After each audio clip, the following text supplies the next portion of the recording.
I call to order the Lake Mills Plan Commission meeting of January 22nd, 2019. We'll proceed with roll call.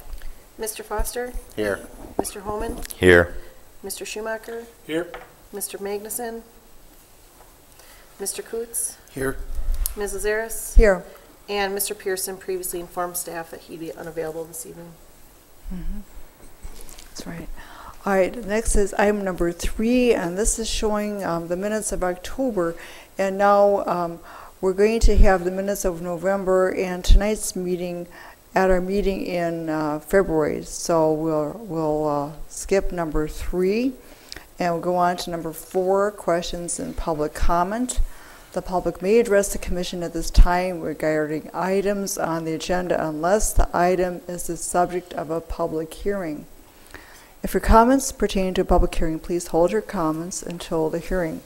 We do have 2 public hearings this evening. Item number 5, conditional use request by Sunshine Brewing Company, LLC, Lane and Sherry Smith for our brewery and tap room at 121 South Main Street, parcel number 2460713222069. And item number 7, zoning amendment to change property in Phase 6 of Brookstone Meadows from rural development RD to single-family residential R14, parcel 246071418430001. Public comment may also be made at this time on items that are not on the agenda if you have registered with the city clerk before the meeting. The state's open meeting law discourages action by the commission on items not listed on the agenda. Please keep comments limited to 3 minutes. State your name and address when starting your comments. Also, fill out the sign-in sheet at the lectern. Are there any public comments at this time? Do you have a public comment that just have nothing to do, that has anything to do with a public hearing? Related to, but not directly being addressed by the public hearing. And I'm wondering if we can suspend some of the rules in order to talk about the Plat map for Brookstone, which I understand is not going to be directly connected to the conversation that you have in the hearing when you talk about the rezoning later on. Is that correct? We will, we could consider suspending the rules when we come to item number 9 in that case. Okay, then we'll hold so that. Thank you. All right, thank you. Are there any other public comments at this time? All right, in that case, we proceed with item number 5, public hearing, conditional use request, Sunshine Brewing Company, LLC, Lane and Sherry Smith, Brewery and Taproom, first floor, outdoor beer garden, apartment, second floor, 121 South Main Street, parcel 246071313222069. We'll begin the public hearing first. We'll call on our consulting planner, Dustin Wolf, to give an overview of the request. Well, you've seen this before. This was before you in March or April-ish of 2017. That time it was Hublon Brewing for a nano brewery with a tap room. The facility now is being rebranded, renamed to Sunshine Brewing, and at this time they're looking to add the outdoor beer garden space as permitted by code.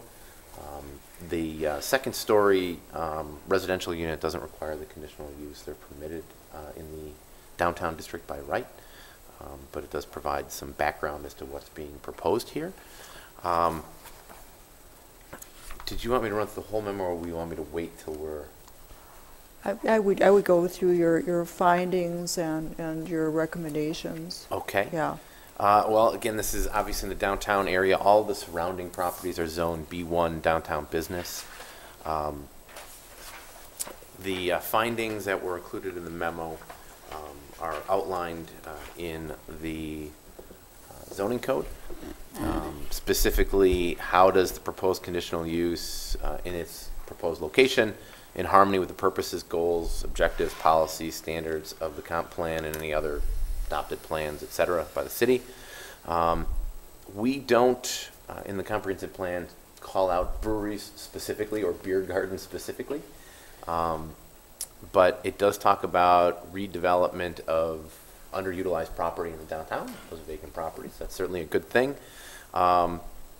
This area is obviously intended for pedestrian-oriented commercial or office-type applications and upper-story residential units.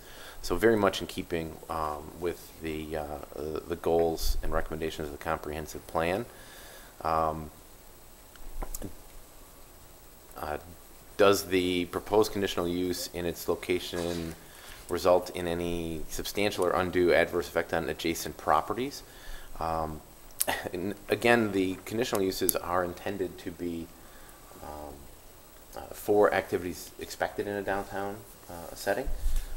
We do talk a little bit about the some potential noise issues associated with the beer garden, but a beer garden certainly outdoor activity, especially in the summer months.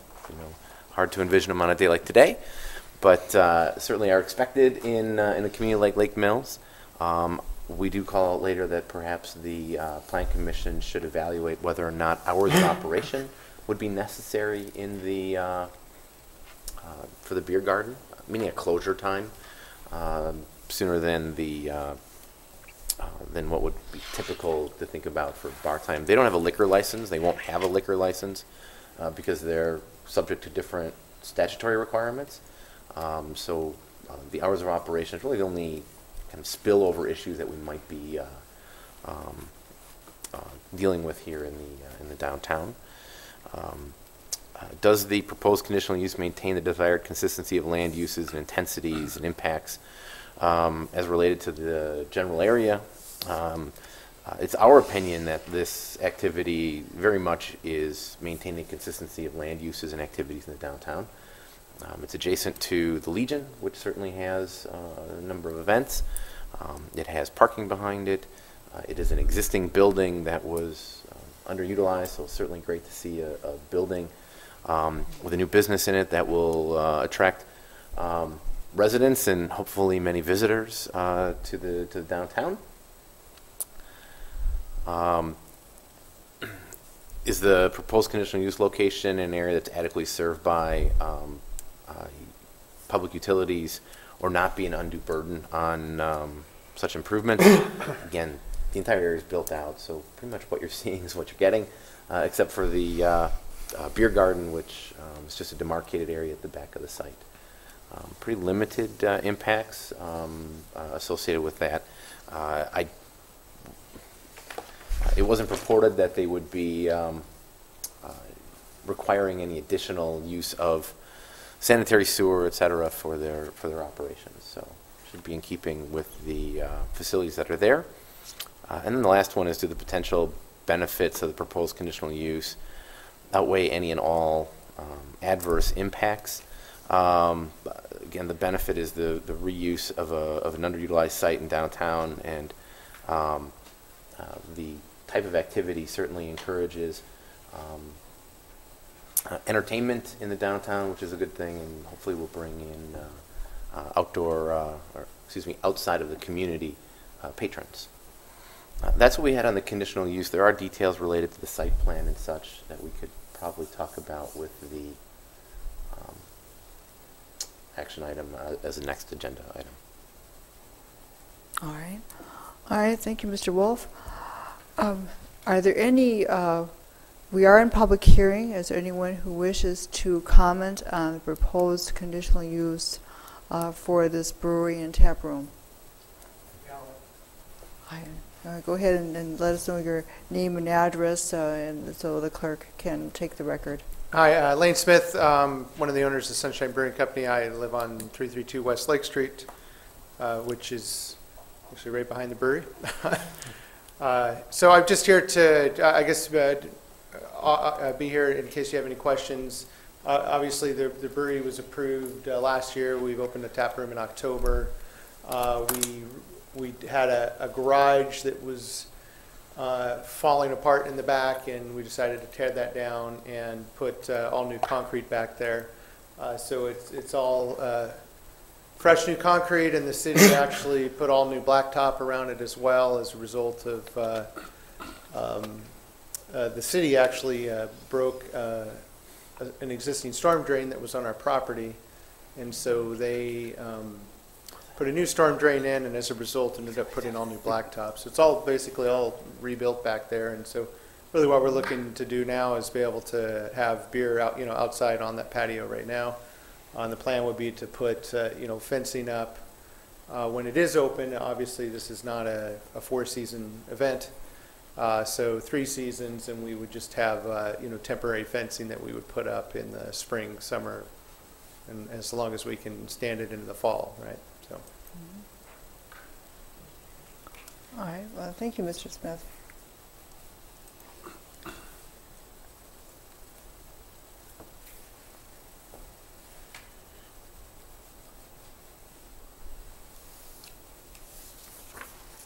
What's the date? 22nd? Yes. Yes. Yes. Mhm. Okay. We're still in public hearing. Is there anyone else who wishes to speak concerning this request? Would anyone else like to speak concerning this request? All right, hearing none, we'll close the public hearing and we go on to item number 6, discussion recommendation on conditional use request, Sunshine Brewing Company, LLC, Lane and Sherry Smith, Brewery and Taproom, first floor outdoor beer garden, apartment, second floor, 121 South Main Street, parcel 246-0713-1322069. We have in front of us a prepared motion, Plan Commission motion 1911, Lane and Sherry Smith, Sunshine Brewery, LLC, 121 South Main Street. This motion sets forth the city zoning authority under Wisconsin state statutes and cites the city zoning code. It refers to the conditional use application, the review by city staff, and tonight's public hearing. This motion does provide for a Plan Commission recommendation of approval to the City Council subject to the following conditions.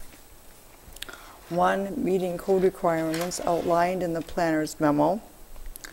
2, following statutory requirements for breweries. This motion also lists the following Plan Commission findings.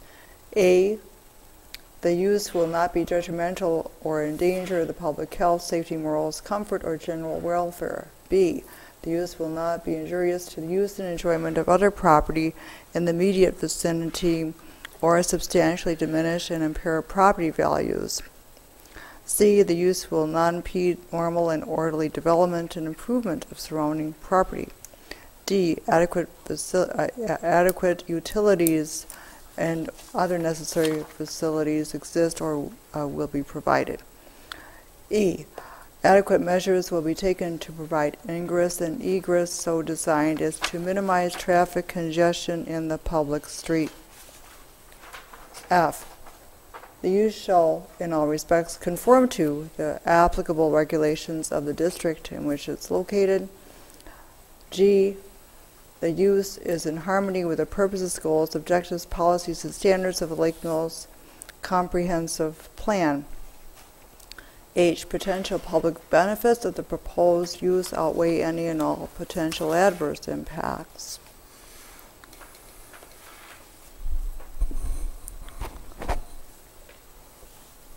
Mr. Wolf, I don't recall if a beer garden was listed as permitted or conditional in the B1 district. We have some, well, because there is a conditional use required for the use itself. Yes. This is an amendment to the conditional use to allow for the beer garden. Oh, very well. Okay. The memo that I outlined to you calls out just a couple of things. One, again, as I mentioned before, the hours of operation is something you should discuss because you are allowed to restrict those if you feel it's necessary.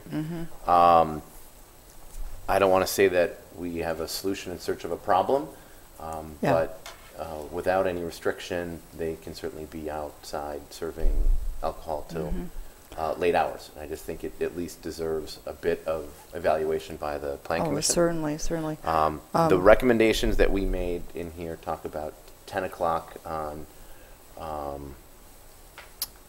we're going to run to this, 10 o'clock on weekdays and midnight on weekends. So All right. Friday and Saturday. That's a for example, but you should evaluate that. The trash enclosure issue is certainly one that always kind of jumps up. Don't have an understanding of how they're handling trash now, but if they do have outdoor dumpsters, they are required to be screened. That's all spelled out in the code. These are always the most kind of concerning issues that we have. But if they're just using garbage cans, it's a whole different issue. The memo outlines signage, but the clerk informed me that the signage is not it's not for consideration tonight, so we can strike anything as it relates to signage. Signage will come back to you next month, is my understanding. All right. But we can certainly provide those details or comments to the petitioner, so he has them in advance of next month. No outdoor lighting has been illustrated here, so if outdoor lighting is proposed, we do need to have that provided to us for review and approval to ensure that it complies with the code requirements. No music has been proposed at this time, but if music outside in the beer garden, if that is proposed in the future, it does require an amendment to the conditional use. And then the building elevation, updated building elevation plans kind of went hand in hand with the signage. There's a couple of different signages proposed, so we should have updated elevations that illustrate the signage on it. But since signage is an issue tonight, I guess we can strike that one. All right. All right. Well, first, in your recommendations, you have suggested for the beer garden for closure at 10 p.m. Sunday through Thursday, and by midnight Friday and Saturday. Mr. Smith, is with those hours work for you? Yeah, that's fine. Our hours during the week right now are 10, and on the weekends are 11. So I'm sure in the summer we'll want to stay open later on the weekends, but yeah, that's fine. Okay. Okay. And as far as the lighting, we're not adding any lighting other than what's already on the back of the building for lighting. All right.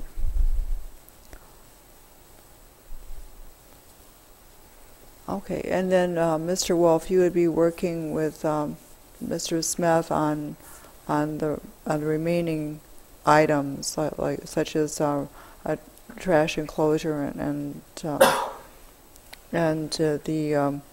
the window area, window signage area. Yeah, the signage would be in Or is the window item. signage also part of the conditional use in February? It would be for next month. Okay. The only issue with the signs they proposed, it looked great. They showed two different signs on the building. That needs to be sorted out, which one's being proposed.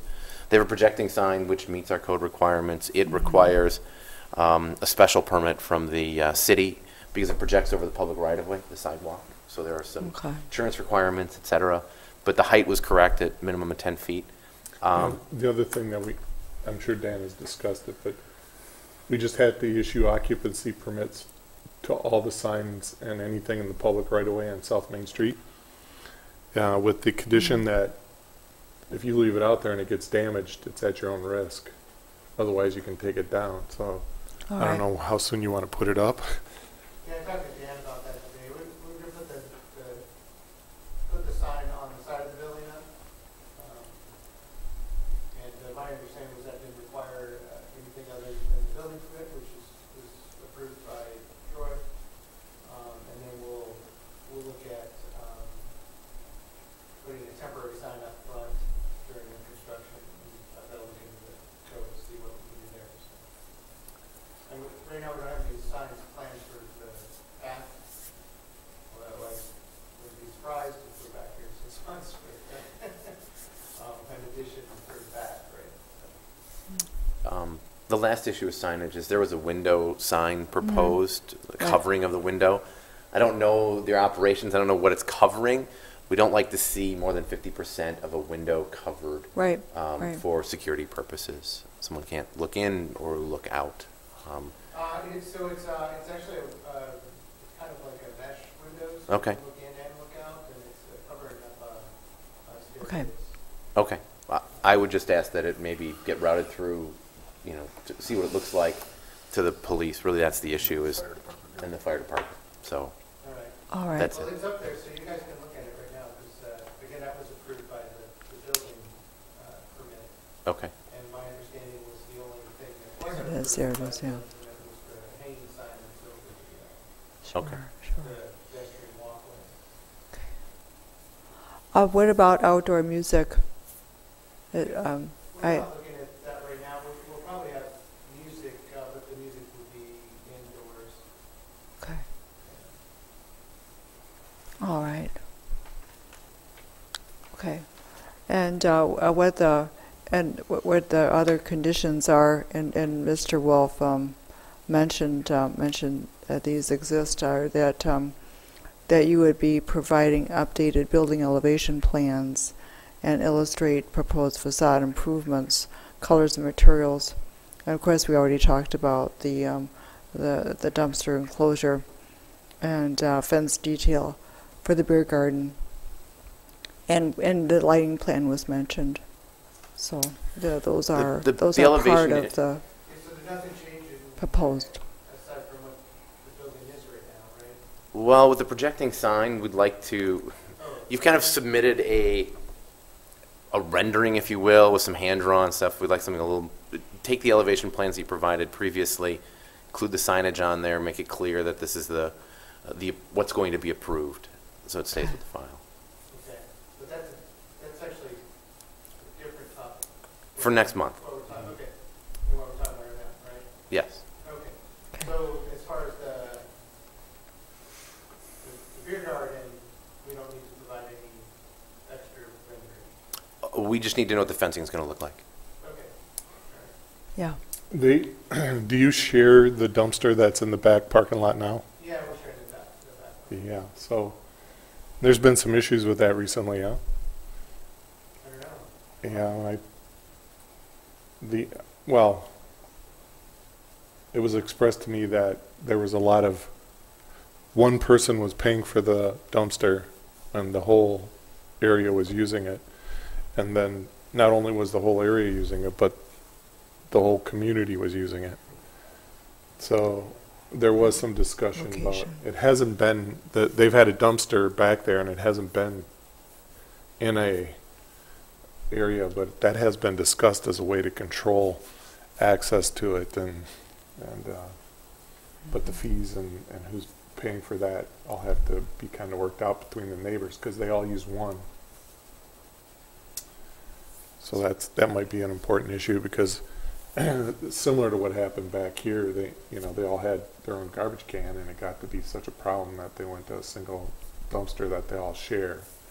But that was worked out, that who paid what. Now, in this case, I'm not sure that that's been worked out. Okay. All right, and then and except for the projecting sign, which will be taken up in February, then all of the planners' recommendations are in essence contained in this motion to approve. Okay, so we have the motion in front of us. Does anyone wish to make the motion concerning this? Do you have to amend the motion for the restricted hours, though? It's in the memo. It is in the memo. Yeah. It was in the memo, so and since there was no change, then we don't need to. We don't need to then. Okay. Does anyone wish to make a recommendation? I mean, a motion concerning? Sure, I'll make a motion to approve the motion as presented. Motion 19-1-1. Okay. Is there a second? Second. Okay. Is there any discussion? It's been moved and seconded to approve, to pass motion 19-1-1. Any discussion, questions? All right, hearing none, then we'll proceed with roll call vote. Mr. Holman? Aye.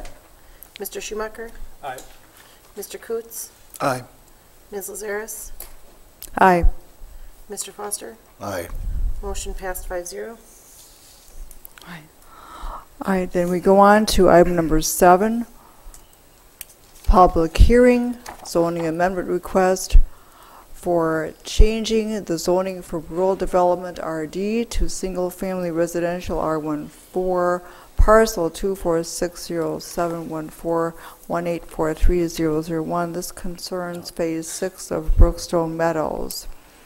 And then again, we'll begin the public hearing by if Mr. Wolf, if you would give an overview of this rezoning, of this proposed rezoning, and the location. Mr. Wilkie is putting up an exhibit that's illustrating, well, it's going to be a little challenging to see if he can maybe zoom in or like point at it. This is just south east of Wallace Park, off of American Way. This is a property that kind of awkwardly is split, kind of bookends the existing cul-de-sac development, single-family development down there. This property, when it was annexed, it was brought in with the rural development, which is our holding district, zoning district, which is really very low density. And nothing has kind of happened out there in a number of years. Obviously, at this time, the plan is to rezone what looks like 2 parcels, but is really 1 parcel number, from rural development to the R1-4 single-family district, which is aligns with the development around it. At this juncture, later agenda item is the final platting of this, but it was preliminary platted back in November of last year. The entire development was preliminary platted, vacant areas to the east and the north, for 76 single-family lots.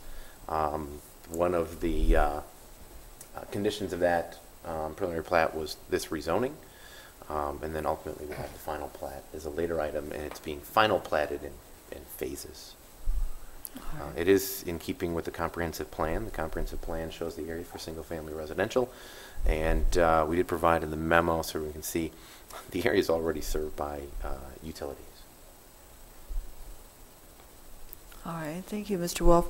We are in public hearing. Would anyone like to speak to the request to rezone these parcels from rural development to R14 single family? Yeah. So yeah, thank you. And then give your name and address for the record and Hi, my name is Cindy Drew. My address is 431 Daylily Court. A couple of questions specifically referring to the parcel that is west of Daylily Court on this bottom left corner here. That's one of the proposed areas that's being suggested to be rezoned from rural to single family. However, when you look at the preliminarily approved plat map from your November meeting, there's nothing indicated on what's being developed in that space. The other parcel that's to the east, it does show where it's being broken up into individual residential home sites, but that area is not included at all on that map from your November meeting. So my first question is, what is planned to go in that space? That area was originally platted in 2004, and it was the same as all the rest of it, single-family lots, similar to what we're rezoning it. In fact, Daylily Court and Stonefield Court were originally a part of this parcel, and so when they platted those, they created 1 parcel that had, or 2 parcels that have 1 plat number. So unless we subdivide this, we have to rezone the whole thing. And the intent was originally from the beginning in 1994, when this was originally brought forward as a planned development, that this would be single-family residential. We haven't taken substantial interest in it, and that's why we didn't include it in what we proposed. It is still owned by Riverwood Development, And I know that Loose Homes has significant interest in it. They, at some point in time, may develop it. We didn't take any interest in it because it would take a substantial amount of grading. And so at this point, we're just going to let it set. Now, there's no development proposed to the west yet. The original proposal was townhouses. That was approved by the council. I think that was 2006, 2007. That's about right. And if that would occur, if something similar to that would occur, Brookstone Drive would continue down to the end, and then there's more of a likelihood that that would develop. There'd be more of a grading plan developed. But that's kind of up to Riverwood, because we were looking more at areas that had development on both sides, could be fully developed, would generate the maximum dollar value per square foot. In this case, it's got a lot of cost for limited generation depending on what happens to the west, what would be the west of Brookstone Drive. We have proposed to them to dedicate it to the city for a park. They are considering that, but they haven't necessarily agreed to it yet. And I would say it depends on how things go. In the last 2 years, the housing market's been very hot, and builders have been aggressively pursuing lots. So there's a lot of potential to make more money on it than dedicating it to the city. So at this point in time, as a city, we're not interested in moving that forward. If the developer sees something in the future that's to his advantage or not, that's up to him. From our standpoint, we have requested that it become a park, that area, but that's not a given yet. All right. Mr. Wilkie, can I Thank you. I apologize. I'm sorry, I don't mean to No, speak. that's all right. I was going to just say thanks for the explanation. Yeah. I just have one question to clarify, though, Mr. Wilkie. So the area you're talking about, though, that's being potentially discussed as park is further west than this map is showing. It's across the street from Wallace Park, correct? So Correct. This particular parcel that's up for rezoning tonight is not part of what you're saying might be donated back for city park space. That's right. Okay. But what would happen then is the developer would have to look at it and make a determination on whether he could generate enough money with a street that only had lots bearing on one side, which is generally a loser for a developer. So if he were likely to dedicate the west side, he'd probably ask if we wanted the west side, because if you look at that parcel, you've got to raise that lot about 4 feet to make it buildable. And if you have development on one side, it takes, normally what you have is lots on both sides. Right. So you're talking about $45,000 per lot. Well, now you got $95,000 lots because you only have lots on one side. Right. So, you have to, I'm pretty sure if he balances it out, he's not going to come back and say, I want to build on that site. But, if he decides to build to the west, and then that street has to go in, he's got viable lots on both sides of the street, the profit becomes much more clear to him. So those are issues that are still out there floating. When we initially approached him, it was, and then all of a sudden, builders start calling him and saying, hey, we need lots. Sure. And at that point, everything kind of shifted. He said, well, you know what, I think I'll hang on to this and see what happens. And so we're kind of in a situational mode from our standpoint. This lot doesn't make RD. Even if it were in the city, it wouldn't. I mean, there's nothing that we would use it. If we got it, we would rezone a PIO. Right. So it's and an R14 would be just as good as an RD. So that's irrelevant to us. The original proposed use from 1994 was R14. Right. And at this point, there's no way to rezone the proposed space that's on the eastern side without also rezoning this one. Is that what I understood you to say? Yep, Based on it's the- one parcel, it's not two. It's like remnants of one parcel. That's what is left, and so then the rezoning would look at all of that. I just wanted to make sure I understood. As residents and neighbors that live on Daylily Court right beside this spot, we love the nature aspect of that plot of land. There's lots of wildlife that meanders through there. We love seeing that, having that be what's beside our home.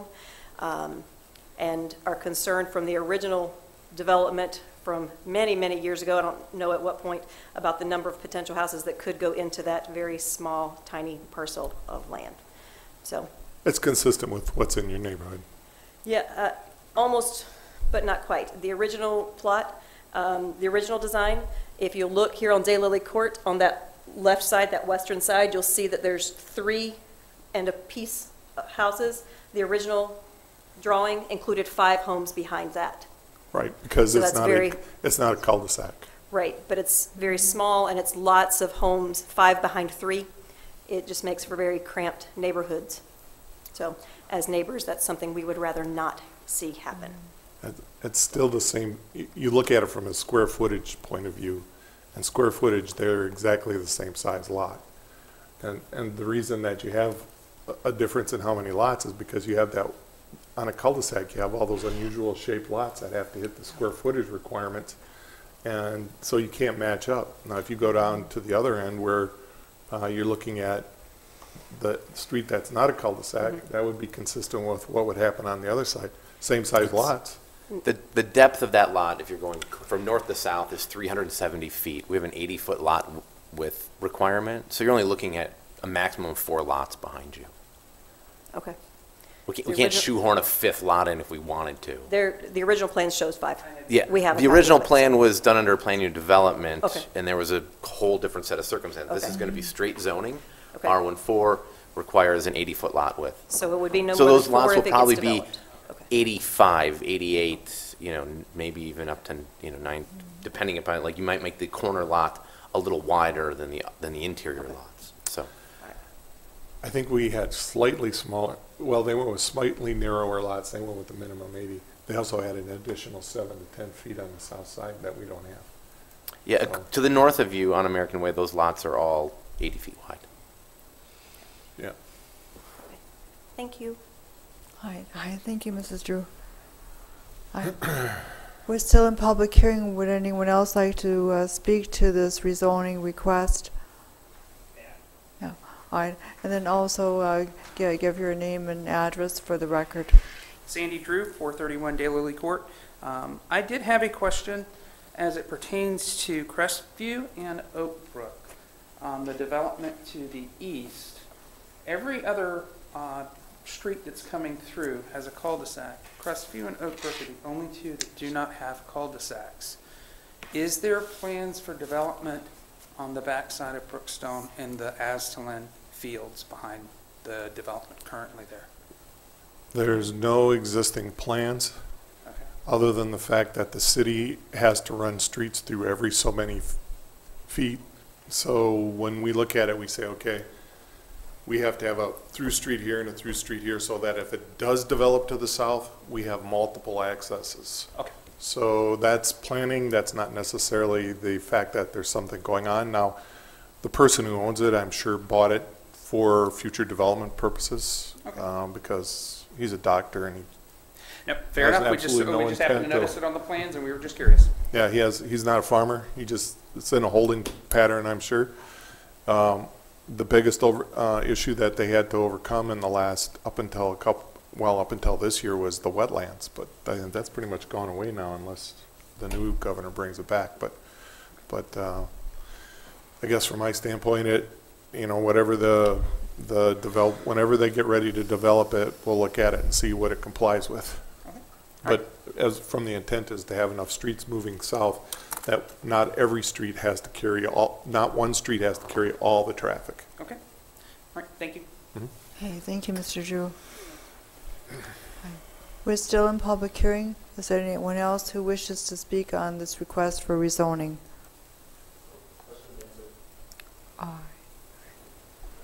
Would anyone else like to speak about this rezoning, this requested rezoning? Okay. All right. Hearing nothing more, then I'll close the public hearing and we'll go on to item number 8, discussion recommendation on zoning amendment request to change the zoning from rural development RD to single-family residential R14, parcel 246071418430001. Plan Commissioners, the prepared motion in front of you is motion 1912. This motion sets forth the municipal authority for zoning amendment, cites the city zoning code, sets forth the zoning request, the rezoning request, the review by city staff, and tonight's public hearing. This motion provides for a Plan Commission recommendation of approval to the City Council and attests that procedures for zoning amendment have been met per city code and that the rezoning is conditioned on meeting the requirements set forth in the planner's memo.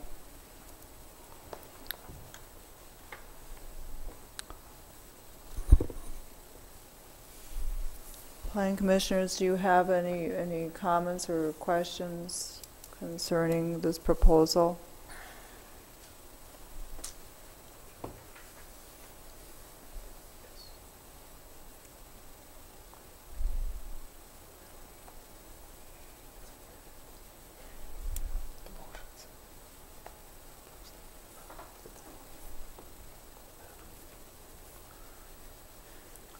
Is anyone wishing to make a motion regarding the prepared motion?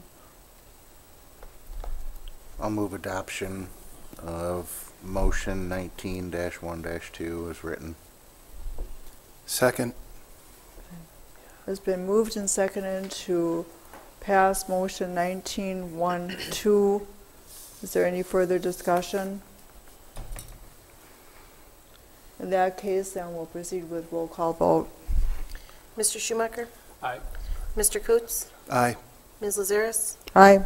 Mr. Foster? Aye. Mr. Holman? Aye. Motion passed 5-0. Next is item number 9, discussion recommendation on Brookstone final plat phase 6. And we'll start with Mr. Wolf, if you would give an overview Certainly. of this final plat. So let's make this a little more confusing from the last agenda item.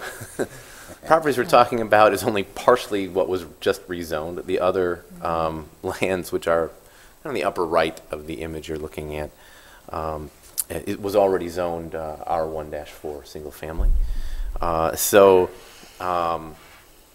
Again, this is based on the preliminary plat that was approved a couple months ago, proposing 76 total lots in the kind of vacant area. This final plat is only for 7.4 acres of that almost 30 acres. It would be 21 new lots to be platted. Kind of hard to see if maybe Mr. Wilkie can point at them real quick. Well, down there and then in the upper right. The property is surrounded by single one family R1 single family development. The easternmost edge of this is Harvey Road, so County Road. The proposed final plat is in substantial conformance with the preliminary plat that you've approved. The lots have the 80-foot lot width and 10,000 square feet in area. A couple carryovers from the preliminary plat was that the recommendation was for the Public Works Board to determine where and if stop controls are needed along American Way to slow traffic through the neighborhood in the Wallace Park area. And that if trucks traveling on American Way from Brookstone Road to Harvey Road should be prohibited. So those were items that were specifically put on the plate of the Public Works Board for evaluation and determination, but certainly raised as concerns by the Plan Commission with the preliminary plat approval. The city engineer and the public works staff will need to determine any necessary easement and stormwater management requirements. It's usually handled separately and accomplished with technical corrections. And then if there were any technical corrections required by Jefferson County. And is Public Works Board, will they take up any matters concerning direct access onto Harvey Road? It has been prohibited. That is a Very part well. of, it was part of the preliminary plat. It is Driveway access or road access? driveway access Driveway is prohibited access to Harvey directly Road. onto Harvey Road. You'll see kind of a, I don't want to say a hatching, but when you look, probably hard to see on this version because it's so small, but when you look at a larger version of the plat, there is kind of a hatching or a stippling along Harvey Road. You can kind of see that little thing that just specifies driveway access is prohibited. There will be the expectation that certain roadways do connect to Harvey for east-west connectivity. All right, very well. All right, thank you, Mr. Wolf. Plan Commission, before us is the prepared motion 1913, final plat approval, Brookstone Meadows, Phase 6 subdivision.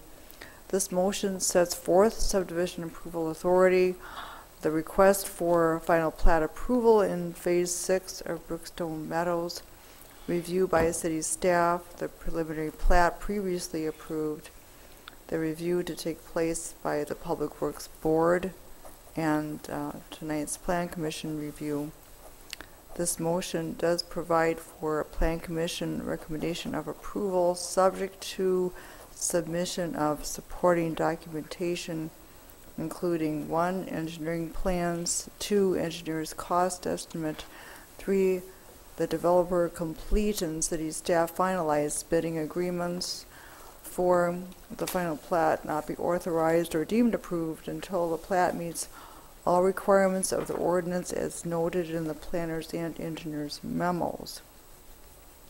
This motion also provides that if any outside agency review is not completed or all documenting or all supporting documents are not submitted in final form within 120 days by the city, approvals recommended herein would be null and void.